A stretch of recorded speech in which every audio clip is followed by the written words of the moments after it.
If you think women in the Wild West just baked pies and waited for cowboys to come home, think again. Life on the frontier was tough, dangerous, and full of challenges, and women had to be just as strong as the men. They weren't just sitting around in fancy dresses.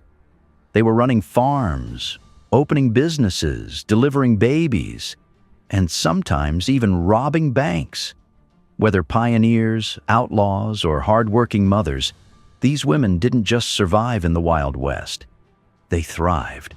So what was life like for them? Here are some shocking and controversial facts that will change everything you thought you knew about the Old West. Let's dive into the stories of the women who helped shape the Wild West. But first, if you enjoy our content about Native Americans and the Old West, remember to hit the subscribe button and turn on the notification bell, so you will be the first to see our new updates. Thanks for joining us once again. Let's begin. Survival was the first order of business for most women on the frontier. Life as a homesteader was less about adventure and more about trying not to die from starvation, exposure, or sheer exhaustion.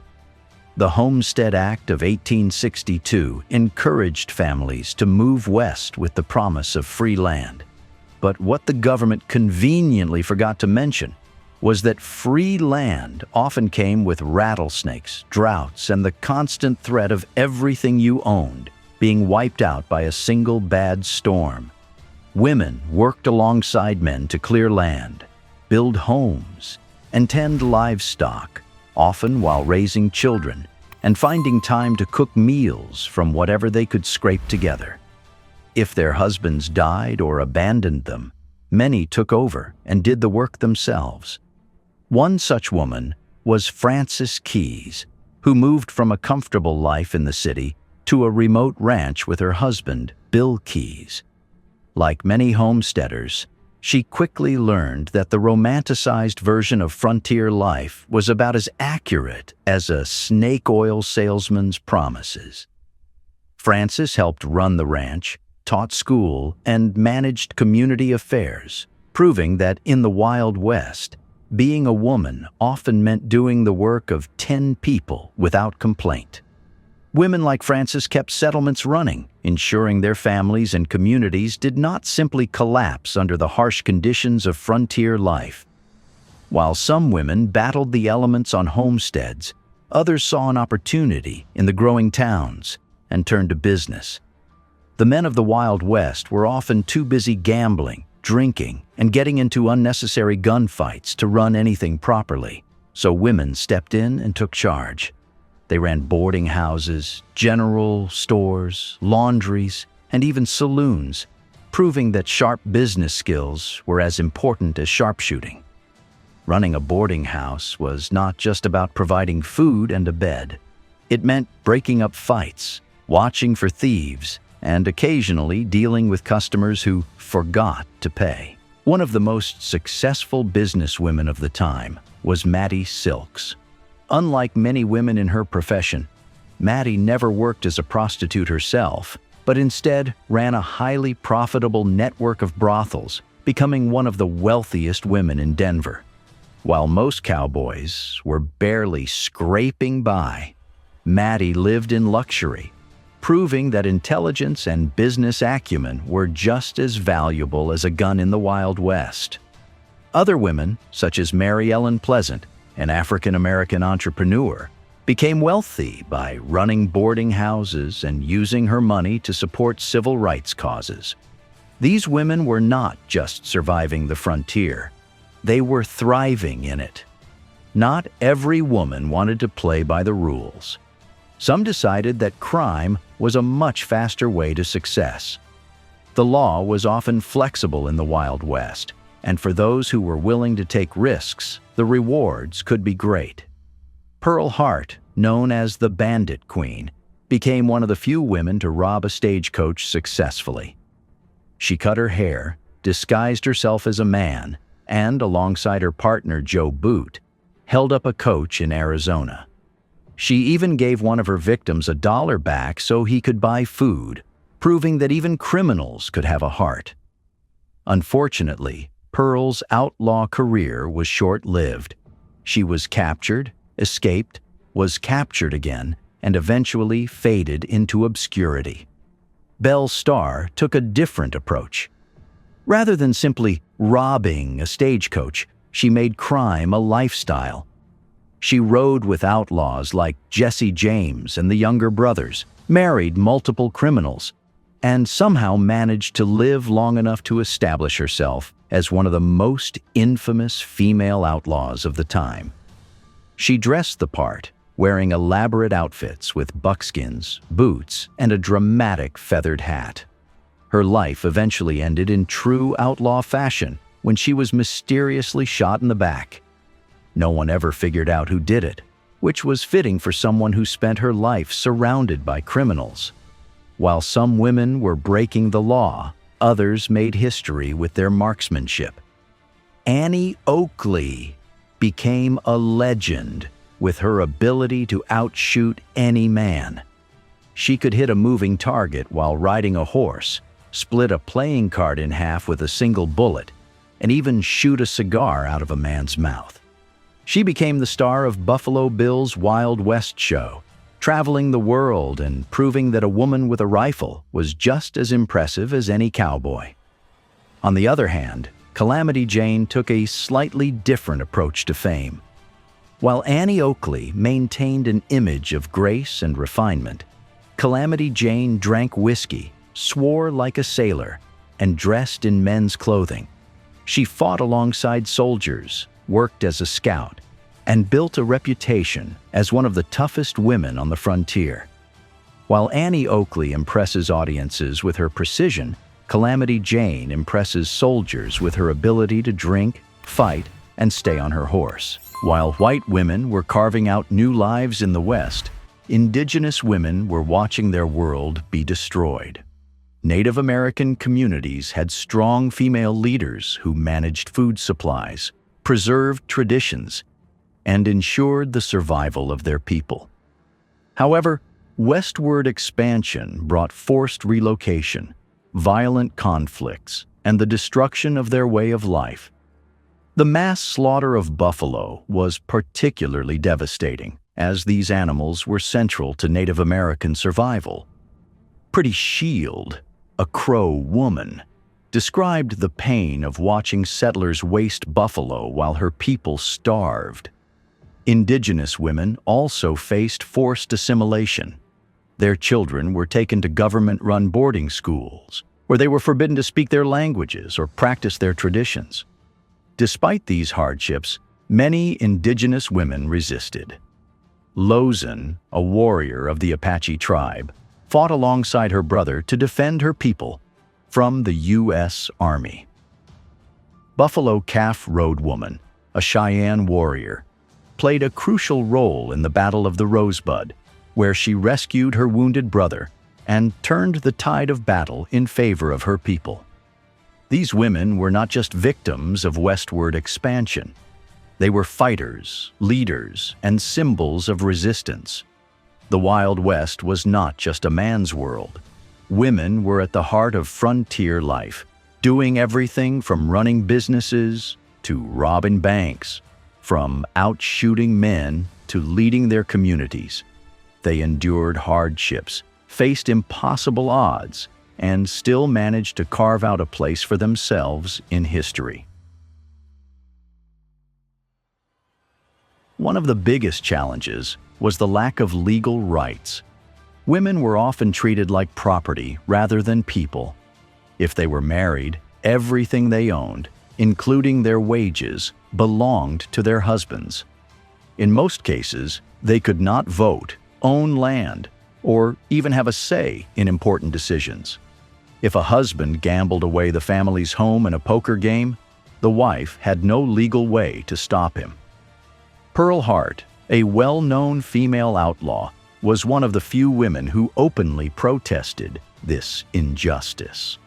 After she was caught robbing a stagecoach, she told the court, "I shall not consent to be tried under a law in which my sex had no voice in the making."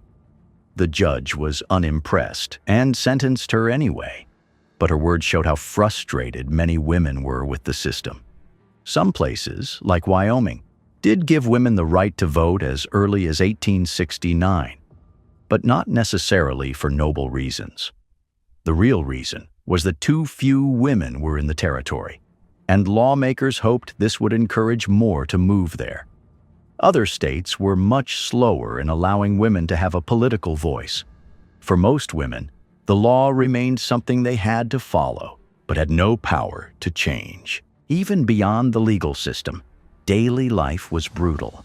The Wild West was not a comfortable place to live.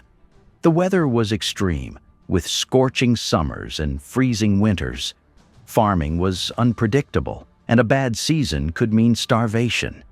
There were no proper doctors in many areas, so women often had to become medical experts. They delivered babies, treated injuries, and even performed surgeries using whatever was available.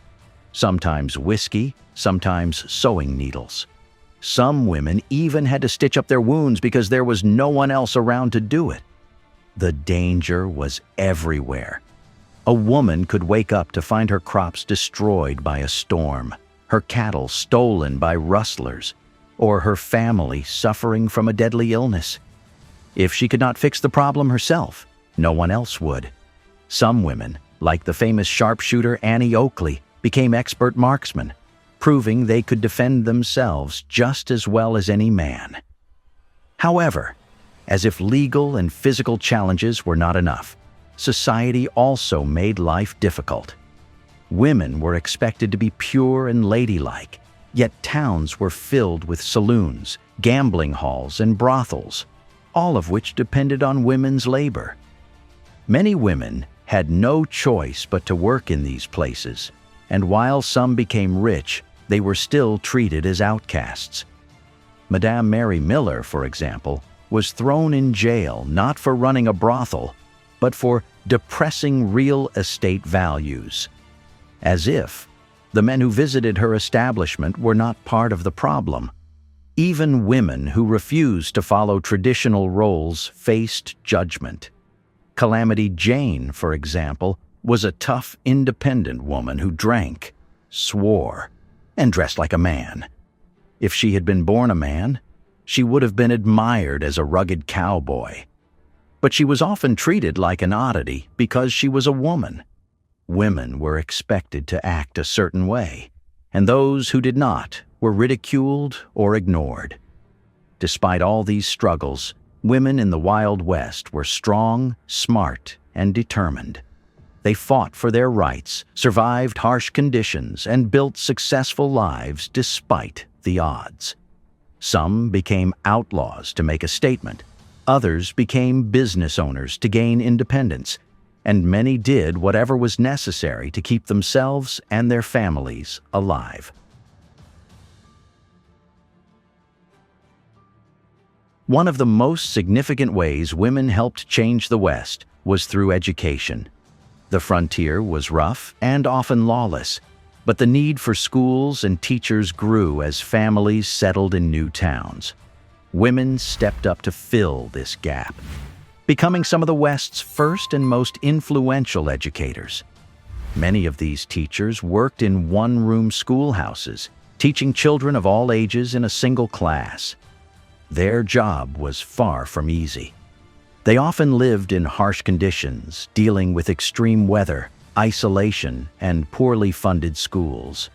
Some even had to travel miles on horseback to reach their students. Yet their dedication to education helped bring literacy, knowledge, and a sense of order to the developing West. Aside from teaching children, women also provided education for adults, especially in communities where literacy rates were low. They taught reading, writing, and arithmetic to miners, ranchers, and outlaws looking for a second chance. Education became a tool for social mobility, helping many individuals and families escape the cycle of poverty. Without the contributions of female teachers, the West would have remained an untamed and illiterate land. Long before the rest of the United States granted women the right to vote, several Western territories took the lead in recognizing women's political rights. Wyoming, for example, became the first U.S. territory to grant women suffrage in 1869, followed by other Western states such as Colorado, Utah, and Idaho.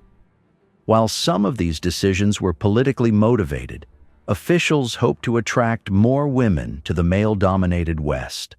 Many women saw this as an opportunity to push for greater equality. Women in the West played a crucial role in shaping local politics. They served on school boards, ran for office, and influenced community decisions in ways that were nearly unheard of in the eastern states. Some women, like Esther Hobart Morris of Wyoming, even became justices of the peace, proving that women were just as capable of leadership as men. This early success in Western states also helped fuel the national suffrage movement. Women in the West became examples of how political equality could work, strengthening the argument for a nationwide women's voting rights amendment. By the time the 19th Amendment was passed in 1920, Western women had already been voting and shaping policy for decades. The women of the Wild West left behind a powerful legacy. They proved that women could be as strong, smart, and independent as men. Their courage and determination inspired future generations, showing that women didn't have to follow traditional roles. They could make their paths. And with that, we wrap up today's episode. We hope you enjoyed this video. Which story surprised you the most? Let us know in the comments. Thank you for joining us once again. If you enjoyed this deep dive into Native American history, remember to hit the subscribe button and turn on the notification bell so you will be the first to see our new updates. See you in our next video.